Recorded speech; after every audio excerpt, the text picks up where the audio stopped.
Hola, bienvenidos a todos y a todas allá a este cuarto módulo del curso Introducción al abordaje de la violencia contra mujeres y niñas en atención primaria, curso que está dictando en esta ocasión para ustedes la Universidad del Biobío. El objetivo de este módulo es entrar en un tema que probablemente para muchos y muchas de ustedes ya sea ampliamente conocido, pero es necesario introducirnos para poder seguir avanzando en las siguientes materias. El objetivo es que ustedes logren reconocer el género como un determinante social de la salud. Y para eso, ¿cierto? Los contenidos a abordar van a ser primero qué son los determinantes sociales de salud y luego por qué se señala que el género es un determinante social de la salud junto a otros que vamos a ir viendo. Primero decir que los determinantes sociales de salud, como ustedes ven en las imágenes acá, tenemos a algunas personas sacando agua desde un camión, ¿cierto? Estas condiciones de vida, estas viviendas aquí aledañas inmediatamente a un basural, ¿cierto? Con condiciones de materialidad bastante precarias.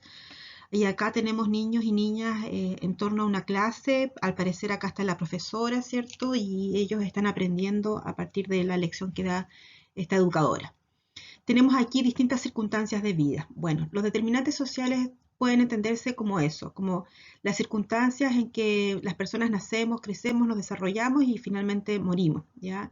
Y que está influida no solamente por los elementos del contexto inmediato, sino que también por otros elementos más bien de corte estructural, muchos de ellos sobre los que no tenemos ninguna incidencia directa, ¿ya?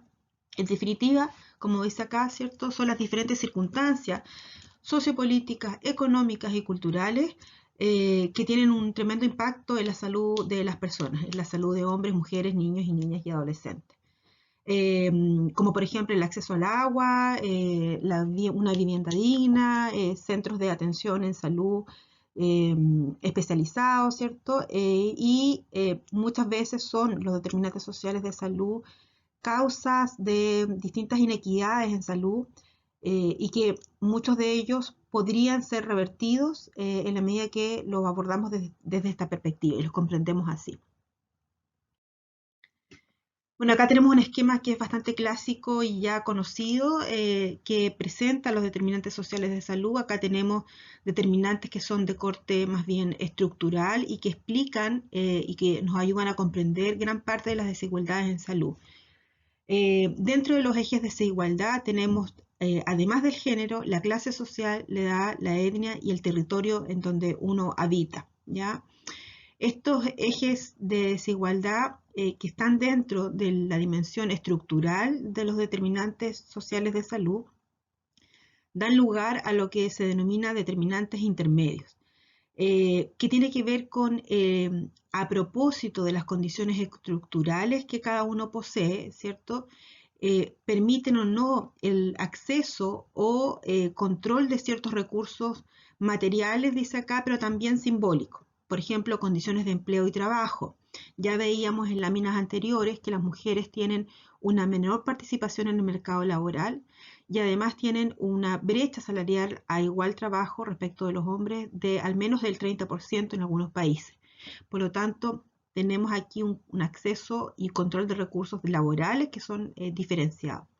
El trabajo doméstico y de cuidados también es una labor que por la socialización de género y la construcción de estos roles a propósito del sistema sexo-género, el trabajo doméstico y de cuidado recae principalmente en las mujeres y en las niñas dentro de los grupos familiares. El ingreso y situación económica también es algo que está muy vinculado con las condiciones de empleo y trabajo a propósito de las remuneraciones. Las condiciones de vivienda y la situación de materialidad en la que se vive, ¿cierto? Están íntimamente relacionados con estos elementos más bien estructurales. El entorno de la residencia, al tener acceso a plazas de juego, a servicios como bancos, servicios de salud, educacionales, movilización, ¿cierto? También determina las condiciones de salud de la población. Estos se entienden como factores psicosociales eh, que inciden en los factores conductuales y o biológicos, ¿ya? Eh, y estos son los que deberían tratar de abordar, ¿cierto?, los servicios de salud. Todas estas condiciones, de estos determinantes intermedios ¿cierto? Que están de alguna manera determinados por las condiciones estructurales de una sociedad, generan desigualdades en salud. Estas desigualdades, algunas son evitables y otras no son evitables. La mayor parte de ellas sí. Evidentemente, los problemas de salud que tienen una vinculación con lo biológico, evidentemente son desigualdades que nos pueden ser evitadas. Por ejemplo, el cáncer de próstata. Evidentemente el cáncer de próstata es algo que afecta solo a los hombres. Ahí hay una situación diferente de salud que no podemos evitar por razones evidentes y que son las biológicas. Sin embargo, sobre esas hay otras desigualdades en salud que están más bien en el marco de los determinantes intermedios, ¿ya?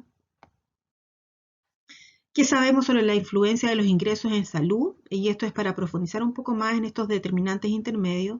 Y es que las personas que tienen mayores ingresos tienen mejores condiciones de acceso a recursos de salud, atenciones médicas, expeditas, exámenes más amplios y más exhaustivos, ¿cierto? También tienen una mejor alimentación, mejor acceso a distintos productos en el mercado. ¿Qué sabemos sobre la influencia de la educación en salud? Sabemos que las personas que tienen un mayor nivel de educación y formación pueden tener acceso a una mayor información al momento de tomar decisiones respecto de estilos de vida, de alimentación, del ambiente, etc.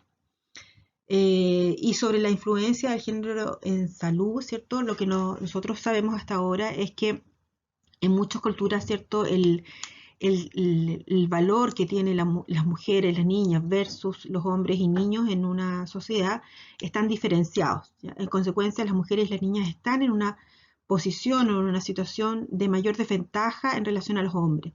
Por lo tanto, tienen una menor posibilidad de acceder a puestos de trabajo, a seguir avanzando en su formación escolar, ¿cierto? De ahí que existe un número importante de mujeres que están en una condición de analfabetismo y también un menor acceso al mercado laboral. Entonces, en ese sentido, ¿cierto? Estos determinantes que veíamos en la lámina anterior inciden en el cómo enfermamos. A lo mejor por razones biológicas vamos a enfermar de cosas distintas o en algunos casos coincidentes, pero incluso tratándose de la misma enfermedad, el desarrollo, el curso de esa enfermedad puede ser distinto, ¿ya? Porque va a estar determinado por las condiciones de género en este caso. Los determinantes sociales de salud, ¿cierto?, son responsables de una gran proporción de las desigualdades en salud. En esto quiere decir en el cómo enfermamos y de qué enfermamos, pero también es responsable de las inequidades de salud que tiene que ver con el acceso a servicios y recursos de salud. En ese sentido, los determinantes sociales en general, ¿cierto?, tienen una gran importancia y relevancia. Y en este caso, particularmente el género. La lámina que ven ahora a continuación incorpora unas gafas. Acá vemos la perspectiva de género, que son nuestras gafas, las gafas que nos vamos a poner de aquí en adelante para poder interpretar y analizar, como veíamos, los problemas de salud de la población con la que trabajamos, incluso para mirar nuestra propia organización laboral, ya nuestra institución de trabajo.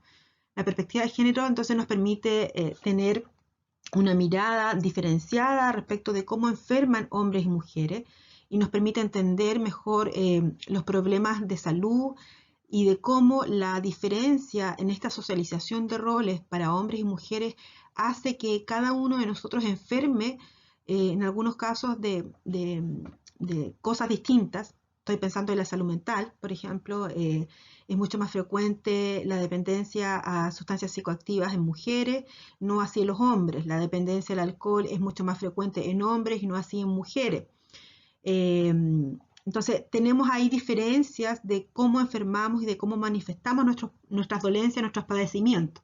Entonces, el análisis de género nos ayuda a entender y comprender de mejor manera las diferencias entre hombres y mujeres al momento de, primero, los factores de riesgo que existen y la exposición a ciertas condiciones. El riesgo no es el mismo, la exposición no es la misma, el cómo se manifiestan las enfermedades y una vez que las tenemos, ¿cierto?, cómo se diferencia el comportamiento relacionado con la búsqueda de ayuda profesional, ayuda de salud, para poder resolver nuestros problemas de salud. Entonces, en todo ese proceso, primero lo que tiene que ver con los factores de riesgo, la exposición a ciertos elementos que nos pueden llegar a enfermar, las enfermedades y luego cómo accedemos a los centros de salud para pedir ayuda y resolver nuestro problema de salud. Si aplicamos nuestras gafas de género en todo este proceso, ¿cierto? Vamos a encontrar diferencias entre hombres y mujeres.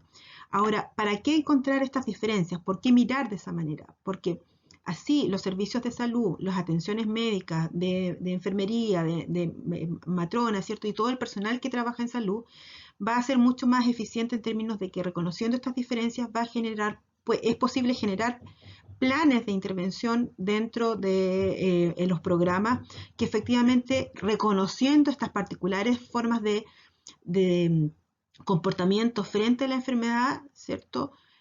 Puedan generar una respuesta que dé salida a esos problemas.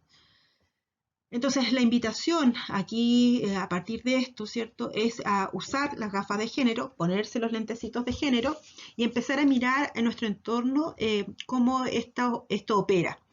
Hay harta literatura en salud mental, en otros tipos de patología como en cardiología, por ejemplo, las sintomatologías previas para indicadores de un infarto en hombres y mujeres son distintas. También hay harta literatura respecto de cómo muchas veces la investigación en salud no hace este reconocimiento o no se pone las gafas de género al momento de generar sus conclusiones en la investigación. No reconoce la efectividad diferenciada, de, por ejemplo, de un fármaco entre hombres y mujeres, ¿ya? Aplica de manera genérica estas conclusiones. Entonces es bien interesante cómo nosotros en nuestro espacio muy pequeño, ¿cierto?, podemos ir mirando a través de estas gafas el comportamiento de hombres y mujeres y a partir de eso generar estrategias de intervención en salud, ¿cierto?, que sean mucho más pertinentes a esa realidad diferenciada. Bueno, acá tenemos una tabla, un cuadro, una matriz más bien, donde ustedes van a tener que realizar un trabajo, que este es el práctico que se les va a pedir, que tiene dos entradas. Partimos para analizar el problema de violencia de género como el problema de salud que vamos a analizar desde una perspectiva de género, a propósito de ponernos estas gafas de género que hablábamos en la lámina anterior. Entonces, el tema es violencia de género, ese es el problema de salud que vamos a analizar. Y lo vamos a analizar en tres niveles. Primero, en cuanto a los riesgos para la salud y la vulnerabilidad de la población, la capacidad de acceder y usar los servicios de salud de parte de la población y resultados en la salud y consecuencias de los problemas de salud. Estos tres niveles siempre pensando no en abstracto, sino que en relación a la violencia de género. Los riesgos para la salud y la vulnerabilidad, en relación a la violencia de género, capacidad de acceder y usar los servicios de salud en relación a la violencia de género, resultados en la salud y consecuencias de los problemas de salud en relación a la violencia de género. Y acá tenemos otra entrada, ¿cierto?, para hacer ese análisis de género como les pedíamos. Primero, reconociendo que hay diferencias de género, biológicas y fisiológicas que tienen hombres y mujeres. Eso es innegable, ¿cierto? Entonces, existen diferencias biológicas y fisiológicas en hombres y mujeres en cuanto a los riesgos, la capacidad y los resultados. Esto es lo que ustedes tienen que completar acá. También cómo las normas y roles, que ya aquí estamos en el ámbito de lo social, cultural, ¿cierto?, influyen en hombres y mujeres para estos tres niveles: riesgo, capacidad y resultados, siempre en relación a la violencia de género. Ese es el trabajo que se les pide. Quise presentarlo hoy día acá porque, a diferencia de los prácticos anteriores, este tiene un poco más de complejidad, ¿de acuerdo? Entonces, cualquier duda, cualquier consulta, también la pueden hacer a través del foro para poder ir clarificando, ¿ya? Bueno, espero que les vaya muy bien. Adiós.